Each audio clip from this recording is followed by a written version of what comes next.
Hello मेरे भाई, कैसे हो? ठीक है सब। मेरे भाई, मैंने क्या पढ़ा था पिछले लेक्चर में?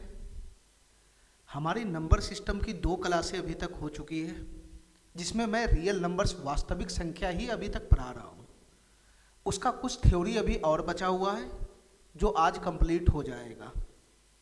जैसे ही कंप्लीट होता है तो फिर मैं उसके बाद रियल नंबर वास्तविक संख्या के जो क्वेश्चन बनेंगे उस पर बेस्ड क्वेश्चन, जो पहले से एग्ज़ाम में आया हुआ है, एसएससी के एग्ज़ाम में और या फिर किसी अन्य एग्ज़ाम में आया हुआ है, उस क्वेश्चन को हम सॉल्व करेंगे।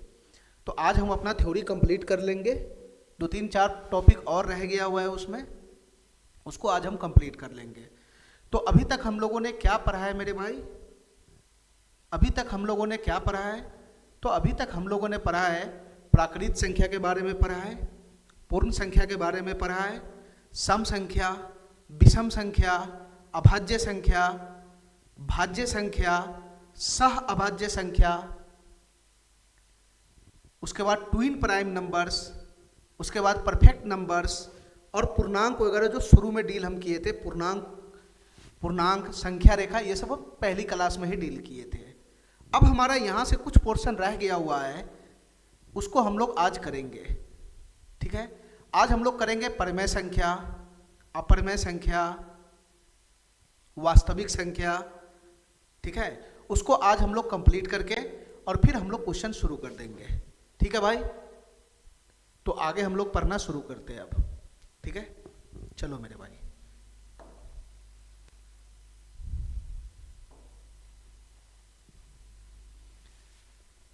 हमारा अगला पॉइंट है 13 नंबर। हमारा अगला पॉइंट है 13 नंबर, परिमेय संख्या है।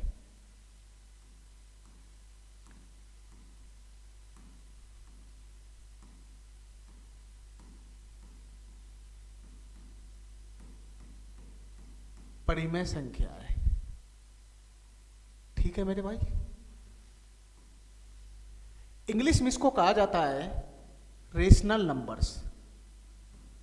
इंग्लिश में इसको कहा जाता है रेशनल नंबर्स। इंग्लिश में इसको कहा जाता है रेशनल नंबर्स। ठीक है मेरे भाई। अच्छा, मैं पहले इसका डेफिनेशन बता रहा हूं, फिर उसके बाद मैं आगे बात करूंगा।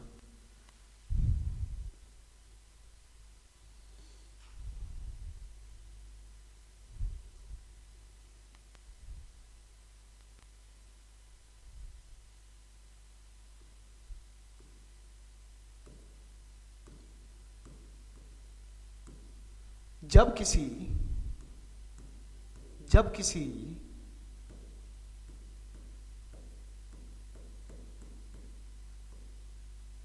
धन पूर्णांक या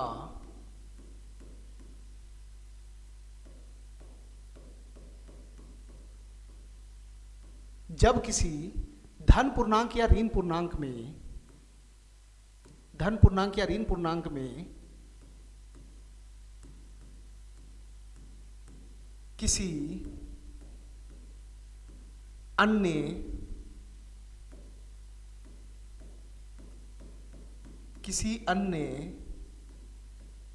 धन पूर्णांक या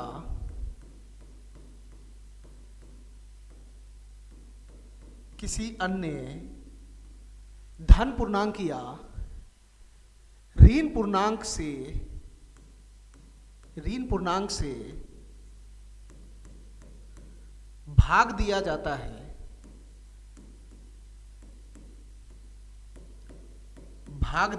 है, तो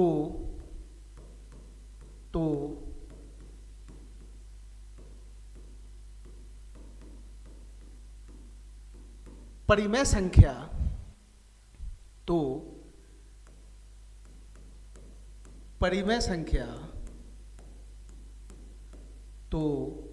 परिमेय संख्या प्राप्त होती है। एक बार मेरे भाई हमको लिखने दो, इसका जो फॉर्म होता है, इसका जो फॉर्म होता है वो होता है मेरे भाई P बट्टा क्यू, P बट्टा क्यू, जहां P एंड Q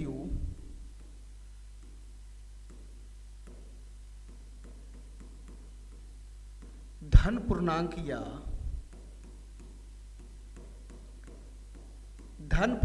या ऋण पूर्णांक होगा। दूसरा मेरे भाई Q does not equal to 0 होगा, मतलब Q का मान 0 नहीं होगा। ठीक है, अब मेरे भाई मैं आ जाता हूं इसके एग्जाम्पल पे। ध्यान से सुनना मेरे भाई, मैंने इसका डेफिनेशन क्या लिखा है उसको ध्यान से समझना। मैंने लिखा है कि जब किसी धन पूर्णांक या ऋण पूर्णांक में किसी अन्य धन पूर्णांक या ऋण पूर्णांक से भाग लगाया जाता है तो परिमेय संख्या प्राप्त होता है। इसका फॉर्म जो होता है वो होता है P बट्टा Q, जहां P क्या है, P कोई ना कोई धन पूर्णांक या होगा या फिर ऋण पूर्णांक होगा। यहां Q क्या है, Q भी कोई ना कोई पूर्णांक होगा, या तो धन पूर्णांक होगा या तो ऋण पूर्णांक होगा। ठीक है मेरे भाई, तो किसी धन पूर्णांक में किसी अन्य धन पूर्णांक से भाग लगाओगे या किसी भी धन पूर्णांक या ऋण पूर्णांक में किसी भी अन्य धन पूर्णांक या ऋण पूर्णांक से भाग लगाओगे तो परिमेय संख्या ही मिलेगा, यानी P बट्टा Q के फॉर्म में होगा, अंश बट्टा हर के फॉर्म में होगा, जहां जो अंश होगा वो कोई ना कोई पूर्णांक होगा, चाहे वो ऋण पूर्णांक हो चाहे वो धन पूर्णांक हो, या फिर जो हर होगा वो भी कोई ना कोई पूर्णांक होगा, चाहे वो धन पूर्णांक हो या फिर ऋण पूर्णांक हो। बस इसके फॉर्म को पकड़ के रखना, P बट्टा Q, अंश बट्टा हर, जहां ऊपर भी होगा पूर्णांक नीचे भी होगा पूर्णांक, ऊपर में भी धन पूर्णांक या ऋण पूर्णांक हो सकता है, नीचे में भी धन पूर्णांक या ऋण पूर्णांक हो सकता है। बस Q का मान 0 नहीं होना चाहिए, यानी हर जो है हर वो 0 नहीं होना चाहिए, क्योंकि 0 अगर हो जाएगा तो किसी भी संख्या के नीचे में अगर 0 हो जाता है, किसी भी संख्या के नीचे में 0 हो जाएगा तो अनंत बना लेगा, वो संख्या एग्जिस्ट है ना, वो संख्या एग्जिस्ट ही नहीं करेगा। ठीक है मेरे भाई, तो बस 0 नहीं होना चाहिए नीचे में। ठीक है, अब मेरे भाई ध्यान से सुनना, मैं इसके एग्जाम्पल की बात कर रहा हूं, ध्यान से सुनना मेरे भाई, मैं इसके एग्जाम्पल की बात कर रहा हूं, ध्यान से सुनना। परिमेय संख्या, मैं आपसे कहूं 7/5, मैं आपसे कहूं कि 7/5, क्या मेरे भाई ये परिमेय संख्या है? क्या ये परिमेय संख्या है? तो सिंपल सा लॉजिक है परिमेय संख्या का, P बट्टा Q फॉर्म में होना चाहिए। मेरे भाई ये हमारा P दिख रहा है P, ये हमारा Q दिख रहा है Q, तो सर P बट्टा Q फॉर्म में है, कंडीशन हमारा पूरा हो गया। अच्छा मेरे भाई P और Q क्या होना चाहिए? कोई ना कोई पूर्णांक होना चाहिए। तो यहां जो P है वो क्या है मेरे भाई? ये धन पूर्णांक है 7, ये जो Q है वो क्या है? वो भी धन पूर्णांक है। तो P बट्टा Q में होना चाहिए, अंश बट्टा हर में होना चाहिए, और P और Q क्या होना चाहिए? या तो धन पूर्णांक होना चाहिए या ऋण पूर्णांक होना चाहिए। तो ऊपर में P वो धन पूर्णांक है, ये ऋण पूर्णांक है। तो बताओ मेरे भाई क्या ये परिमेय संख्या है? तो 7/5 परिमेय संख्या है, बिल्कुल सही। अगला एग्जाम्पल पे आते हैं मेरे भाई, अगला एग्जाम्पल पे आते हैं। मैं एक संख्या लिखा -8/3, क्या ये परिमेय संख्या है? तो देखो मेरे भाई ध्यान से सुनना, परिमेय संख्या का जो कंडीशन है वो क्या है मेरे भाई? ये P बट्टा Q होना चाहिए, अंश बट्टा हर होना चाहिए। मेरे भाई ये P हो गया, ये Q हो गया, सर P बट्टा Q है, ठीक है। उसके बाद मेरे भाई P और Q क्या होना चाहिए? या तो धन पूर्णांक होना चाहिए या ऋण पूर्णांक होना चाहिए।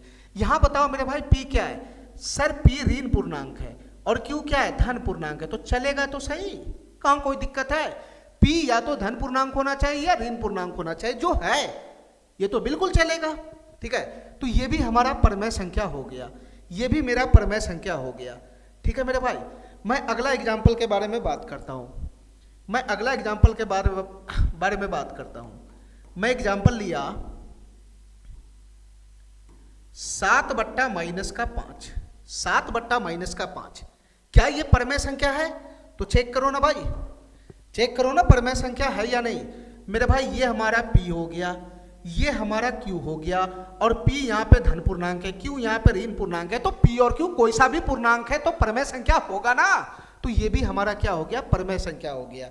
ये भी हमारा क्या हो गया मेरे भाई, परमेय संख्या हो गया। अब ध्यान से सुनना मेरे भाई, चौथा एग्जाम्पल पे आते हैं, ध्यान से सुनना। मैं एक संख्या लिखा -9 बटा -7। क्या ये हमारा परमेय संख्या है? क्या ये हमारा परमेय संख्या है? अब मेरे भाई ध्यान से सुनना। सबसे पहली बात कि ये P बट्टा Q है या नहीं। ये P है, नीचे में Q है, P बट्टा Q है। अच्छा, P क्या है, धन पूर्णांक या ऋण पूर्णांक है? हाँ सर, ये ऋण पूर्णांक है, ऋण पूर्णांक। ये 7 क्या है, -7, ये भी ऋण पूर्णांक है। तो मेरे भाई P और Q चाहे धन पूर्णांक हो चाहे ऋण पूर्णांक हो, परमेय संख्या के लिए एग्जिस्ट करता है, ठीक है। तो मेरे भाई ये वाला जो संख्या है ये भी हमारा परमेय संख्या हो गया, ठीक है। ये भी हमारा परमेय संख्या हो गया। अब आगे मैं एग्जाम्पल की बात करता हूं। मैंने एक संख्या लिख लिया, मैंने एक संख्या लिख लिया 8। क्या मेरे भाई ये परमेय संख्या है? ध्यान से सुनना मेरे भाई। सर इसमें तो P बट्टा Q है ही नहीं, बटा तो है ही नहीं, अंश बट्टा हर है ही नहीं। अरे है अंश बट्टा हर। अगर किसी चीज के नीचे में कुछ नहीं लगा हो तो क्या हम बटा 1 लगा सकते हैं कि नहीं लगा सकते हैं? लगा सकते हैं। तो तुम बताओ मेरे भाई, अब ये P बट्टा Q हो गया या नहीं हो गया? अब ये P बट्टा Q हो गया या नहीं हो गया? ये 8 बताओ मेरा P बन जाएगा, ये Q बन जाएगा, और P यहां पर क्या है, धन पूर्णांक है, Q भी क्या है, धन पूर्णांक है, तो परमेय संख्या हो तो गया। तो मेरे भाई इससे हमको ये समझ में आया कि अगर कोई सिंगल संख्या बटा में नहीं भी है, सीधा सीधा पूर्णांक है, तो वो भी कहां चला जाएगा, परमेय संख्या में चला जाएगा, ठीक है, वो भी परमेय संख्या में चला जाएगा। अगला अगर एग्जाम्पल की बात करें, जैसे -7, सर ये परमेय संख्या है, बटा में 1 लगा लोगे तो ये P हो जाएगा, ये Q हो जाएगा, और P यहाँ पे ऋण पूर्णांक है और ये धन पूर्णांक है, ये भी परमेय संख्या हो जाएगा, ठीक है मेरे भाई, ठीक है। तो इस तरीके से परमेय संख्या हम लोग पकड़ सकते हैं। तो मेरे भाई इतना बात हमको बताना, इसमें एक बात, इतना चीज हमको दिखाई दिया है, इसमें हमको 2 चीज दिखाई दिया है, ठीक है। जो परमेय संख्या होता है, जो परमेय संख्या होता है, इसमें 2 बात हमको दिखाई दिया। या तो P बट्टा Q फॉर्म में होगा, ठीक है, या नहीं तो मेरे भाई वो सीधा सीधा पूर्णांक होगा, या तो सीधा सीधा पूर्णांक, या तो बट्टा में रहेगा या सीधा सीधा पूर्णांक होगा। अब पूर्णांक में मेरी भाई प्लस भी हो सकता है, माइनस वाला भी हो सकता है, तो इसकी पहचान करना एकदम से सिंपल है, ठीक है। तो ये हमारा परमेय संख्या हो गया। परमेय संख्या का फॉर्म P बट्टा Q होता है, अंश बट्टा हर। अगर मान लो बटा नहीं भी है, अगर बटा नहीं भी है तब भी मेरे भाई बटा में 1 लगा के आराम से अंश बट्टा हर बन जाता है, तो उस केस में भी हमारा परमेय संख्या होता है। तो परमेय संख्या या बटा में रहेगा या तो कोई पूर्णांक रहेगा, तब भी परमेय संख्या हो जाता है। बटा में 1 लगा के उसको इजी वे में परमेय संख्या बनाया जा सकता है, ठीक है मेरे भाई। आगे हम बात करते हैं, पिछला पेज 13 नंबर, आगे आते हैं मेरे भाई, ध्यान से सुनना। 14 नंबर पॉइंट पे आते हैं जरा।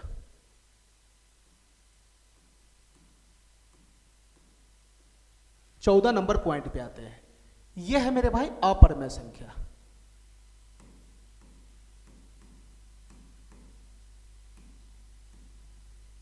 यह है मेरे भाई अपरमेय संख्या है। यह है मेरे भाई अपरमेय संख्या है। अंग्रेजी में इसको बोलते हैं इरेशनल नंबर्स।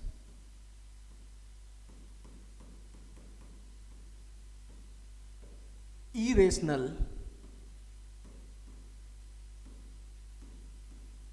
नंबर्स, अंग्रेजी में इसको बोलते हैं इरेशनल नंबर्स। ध्यान से सुनना मेरे भाई, ध्यान से सुनना। पहले मैं इसका डेफिनेशन लिख देता हूं, फिर मैं बात करता हूं।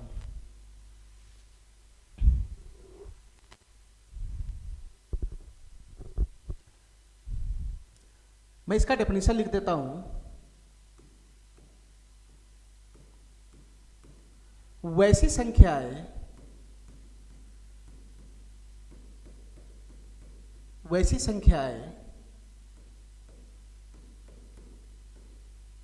जिसका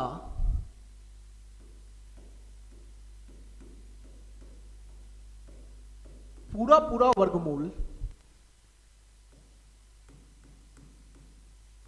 जिसका पूरा पूरा वर्गमूल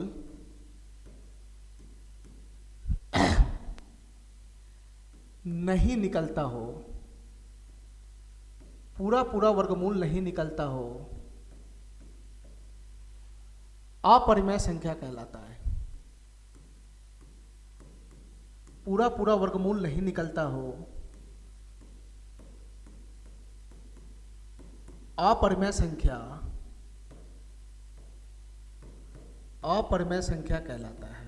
जिसका पूरा पूरा वर्गमूल नहीं निकलता हो, अपरिमेय संख्या कहलाता है। अब मेरे भाई ध्यान से सुनना, इसका जो फॉर्म होता है वो क्या होता है? इसका जो फॉर्म होता है वो होता है रूट अंदर पी, रूट अंदर पी, जहां पी एक ऐसी संख्या है जिसका पी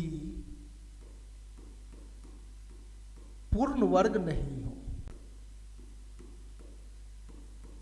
पूर्ण वर्ग नहीं हो, इसका फॉर्म होता है मेरे भाई। अब हमारी बात ध्यान से सुनना मेरे भाई। इसको समझाने से पहले हमको थोड़ा सा वर्ग और वर्गमूल के बारे में बताना पड़ेगा। ध्यान से सुनना मेरे भाई, वर्ग और वर्गमूल के बारे में बताना पड़ेगा।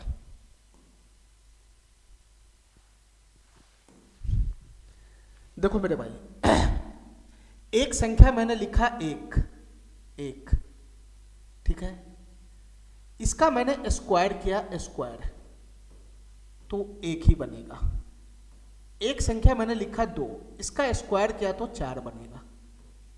एक संख्या किया तीन, तीन का स्क्वायर किया तो 9 बनेगा। 4 का स्क्वायर किया तो 16 बनेगा। 5 का स्क्वायर किया तो 25 बनेगा। 6 का स्क्वायर किया तो 36 बनेगा। ऐसे तो अनंत नंबर दुनिया में उपलब्ध है। ठीक है मेरे भाई, ठीक है। ये कौन सा संख्या मैंने पकड़ा? ये एक पकड़ा, एक। ये कौन सा पकड़ा? 2 पकड़ा, 2। ये कौन सा पकड़ा? 3 पकड़ा, 3। ये कौन सा पकड़ा? 4 पकड़ा, 4। ये कौन सा पकड़ा? 5 पकड़ा, 5। ये कौन सा पकड़ा? 6। ठीक है। अब मेरे भाई ध्यान से सुनना, ये क्या कहानी चल रहा है, हमारी बात ध्यान से सुनना, ध्यान से सुनना मेरे भाई। जैसे ये संख्या है एक, एक ये संख्या है, तो एक का वर्ग, एक का वर्ग होता है एक, एक का वर्ग एक। ये 2 है, 2, तो 2 का वर्ग होता है 4। वर्ग का मतलब अंग्रेजी में इसको स्क्वायर बोलते हैं। 2 का वर्ग होता है 4। ये 3 है, 3, तो 3 का स्क्वायर क्या होता है? 9। ये 4 है, 4, तो 4 का स्क्वायर क्या होता है? 16। ये 5 है, 5, तो 5 का वर्ग क्या होता है या स्क्वायर क्या होता है? 25। ये 6 होता है, 6, 6 का स्क्वायर क्या होता है? 36 होता है, 36। ठीक है। यानी ये जितना भी संख्या इस तरफ हमको दिखाई दे रहा है, इसका स्क्वायर उधर है। 2 का स्क्वायर 4, 3 का स्क्वायर 9, 4 का स्क्वायर 16, 5 का स्क्वायर 25, 6 का स्क्वायर 36। यानी इधर जो संख्या है वो किसी न किसी का स्क्वायर है। इधर जो संख्या हमको दिखाई दे रहा है वो किसी न किसी का स्क्वायर है। अब हमारी बात ध्यान से सुनना मेरे भाई, अगर हम ध्यान से सुनना, अगर मैं उल्टा बात करूं, अगर मैं उल्टा बात करूं, ठीक है, तो अब ये संख्या आ गया एक, ये किसी न किसी का स्क्वायर है, ये किसी न किसी का स्क्वायर है। अब मेरे भाई ध्यान से सुनना, अगर मैं उल्टा बात करूं तो इसका वर्गमूल, वर्गमूल, वर्गमूल, जैसे एक का वर्गमूल, वर्गमूल को रूट में शो करते हैं, रूट में, इसका वर्गमूल होगा 1, इसका वर्गमूल 4, इसका वर्गमूल होगा 2, इसका वर्गमूल रूट 9, 9 का वर्गमूल कितना होगा? 3। वर्गमूल का मतलब होता है उसको रूट में डाल दो तो वर्गमूल कहलाएगा। 16, 16, इसका वर्गमूल कितना होगा मेरे भाई? 4। 25, 25, इसका वर्गमूल, 25 का वर्गमूल का मतलब रूट में डाल दो, इसका वर्गमूल कितना हो जाएगा? 5। 36, 36 का वर्गमूल कितना हो जाएगा मेरे भाई? रूट 36 का हो जाएगा 6। ठीक है। अब दोनों में क्या फर्क है, ध्यान से सुनना, ध्यान से सुनना मेरे भाई। इसका स्क्वायर है 1 और 1 का वर्गमूल है 1, 2 का स्क्वायर है 4 और 4 का वर्गमूल है 2, 3 का स्क्वायर होता है 9, 9 का वर्गमूल है 3, उल्टा 3 का स्क्वायर है 9 तो 9 का वर्गमूल है 3, 4 का स्क्वायर है 16 तो 16 का वर्गमूल है 4, खाली पढ़ने का डिफरेंस है। 5 का स्क्वायर है 25 तो 25 का वर्गमूल है 5, 6 का स्क्वायर है 36 तो 36 का वर्गमूल है 6, खाली पढ़ने का डिफरेंस है। अगर मैं बात करूं तो 8 8 तो 8 का स्क्वायर, 8 का स्क्वायर अगर 64 है, 8 का स्क्वायर 64 है तो 64 का वर्गमूल कितना हो जाएगा 8। बस पढ़ने का दिक्कत है मेरे भाई। मैं यहां पर लिखता हूं कि 8 का वर्ग कितना है 64, एक दूसरे का उल्टा सीधा है। 8 का स्क्वायर 64 है तो 64 का वर्गमूल, ये 64 का वर्गमूल कितना हो जाएगा 8 हो जाएगा। ठीक है मेरे भाई, तो ये रहा वर्ग और वर्गमूल, क्या होता है वर्ग और क्या होता है वर्गमूल। ठीक है, अब मेरे भाई ध्यान से सुनना। अब मैं आपको इतना बताना चाह रहा हूं, एक दो बात मेरी ध्यान से समझना। जैसे मेरे भाई इसका वर्गमूल निकल गया 1, √4 का वर्गमूल निकल गया 2, √9 का वर्गमूल निकल गया 3, √16 का वर्गमूल 4, √25 का 5, √36 का 6। तो इन सब संख्याओं का वर्गमूल 1 का, 4 का, 9 का, 16 का, 25 का, 16 का, 36 का, इन सब का पूरा पूरा वर्गमूल निकल रहा है। दूसरे शब्दों में अगर हम कहें तो इन सब संख्याओं का जो वर्गमूल है वो कोई ना कोई प्राकृतिक संख्या फेंक रहा है। यानी पूरा पूरा वर्गमूल निकलने का मतलब कोई ना कोई प्राकृतिक संख्या फेंक रहा है। ठीक है, तो इन संख्याओं का वर्गमूल पूरा पूरा निकलेगा। ठीक है, इन संख्याओं का वर्गमूल पूरा पूरा निकलेगा, जिसका स्क्वायर बनेगा उसका वर्गमूल पूरा पूरा निकलेगा। ठीक है, लेकिन मेरे भाई बहुत संख्या ऐसा है जिसका वर्गमूल पूरा पूरा नहीं निकलता है, जिसका वर्गमूल पूरा पूरा नहीं निकलता है। जैसे मेरे भाई मैं एग्जांपल में लगाऊंगा, अगर मैं बात करूं √2 तो इसका पूरा पूरा वर्गमूल नहीं निकलेगा।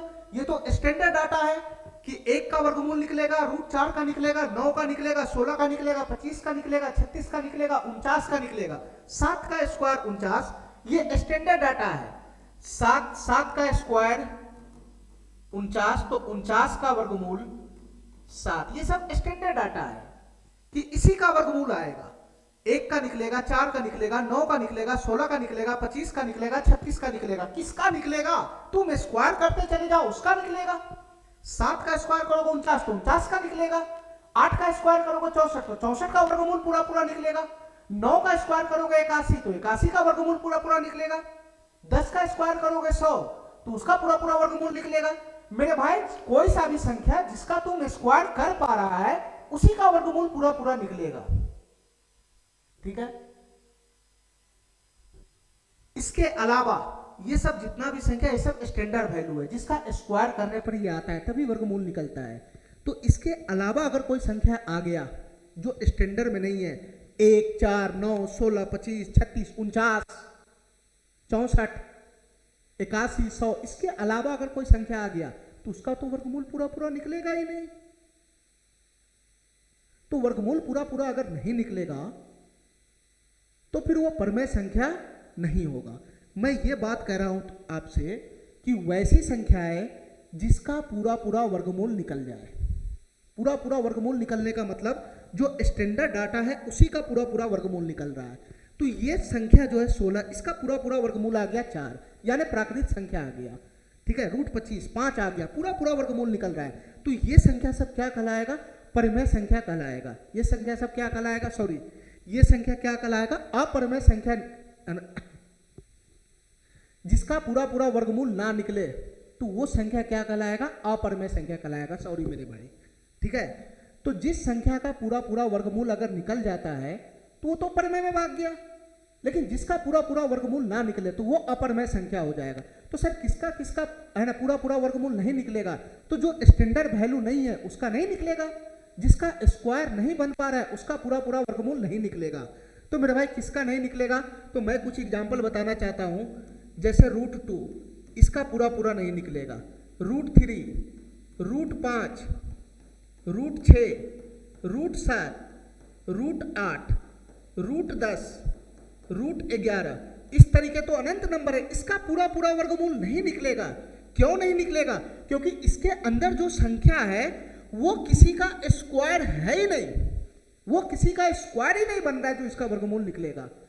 वर्गमूल उसी संख्या का निकलता है जो किसी न किसी का स्क्वायर बने, और इसके अंदर जो संख्या घुसा हुआ है 3, वो किसी का स्क्वायर बनेगा ही नहीं। ये 5 घुसा हुआ है 5, वो किसी का भी स्क्वायर बनेगा ही नहीं। ये 6 घुसा हुआ है 6, वो किसी का स्क्वायर बनेगा ही नहीं। जब किसी का स्क्वायर ही नहीं बनेगा तो पूरा पूरा वर्गमूल कहां से बनेगा? और जब पूरा पूरा वर्गमूल ही नहीं निकलेगा तो फिर वो संख्या अपरमेय संख्या हो जाएगा। तो सीधी सी बात है, जिस संख्या का वर्गमूल निकले तो परमेय में चला जाएगा, और जिसका पूरा पूरा वर्गमूल ना निकले, मतलब जिसका स्क्वायर ही नहीं बनेगा जिस संख्या का, उसी का पूरा पूरा वर्गमूल नहीं निकलेगा, और जिसका पूरा पूरा वर्गमूल नहीं निकलेगा वही संख्या अपरमेय संख्या हो जाएगा। तो तुम बताओ मेरे भाई, यहां पर मैं एग्जाम्पल में क्या लगाऊं? यहां पर मैं एग्जाम्पल में क्या लगाऊं? बताओ मेरे भाई। जैसे √2, यह अपरमेय संख्या, इसका पूरा पूरा वर्गमूल नहीं निकलेगा। क्यों नहीं निकलेगा? क्योंकि इसके अंदर जो संख्या है उसका स्क्वायर ही नहीं बनेगा, इसलिए वर्गमूल नहीं निकलेगा। 3 √4, √4 का वर्गमूल होता है 2, पूरा पूरा निकल गया, तो पूरा पूरा निकल गया तो ये परिमेय हो जाएगा, ये परिमेय हो जाएगा, परिमेय हो जाएगा। √5, इसका पूरा पूरा वर्गमूल नहीं निकलेगा, अपरमेय हो गया। √6, √7, √10, √11, इस तरीके से ये अनंत तक चला जाएगा। ठीक है मेरे भाई। जिसका पूरा पूरा निकल गया, जैसे √9, तो इसका पूरा वर्गमूल होता है 3, तो ये कौन सा संख्या हो जाएगा? ये तो परिमेय हो जाएगा, ये तो परिमेय हो जाएगा। ठीक है, तो बस इतना सा ध्यान रखना है कि जिस संख्या का वर्गमूल पूरा पूरा ना निकले वो अपरमेय होता है, अगर जिसका निकल गया तो ऑलरेडी वो परमेय में चला जाता है। ठीक है मेरे भाई, ठीक है। अच्छा, आगे आते हैं मेरे भाई, आगे आते हैं।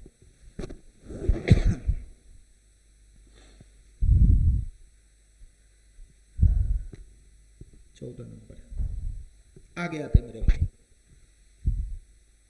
15 नंबर,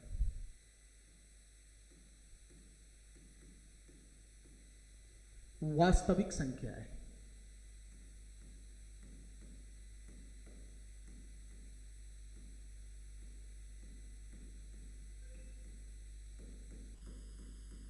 वास्तविक संख्या है, अंग्रेजी में इसको बोलते हैं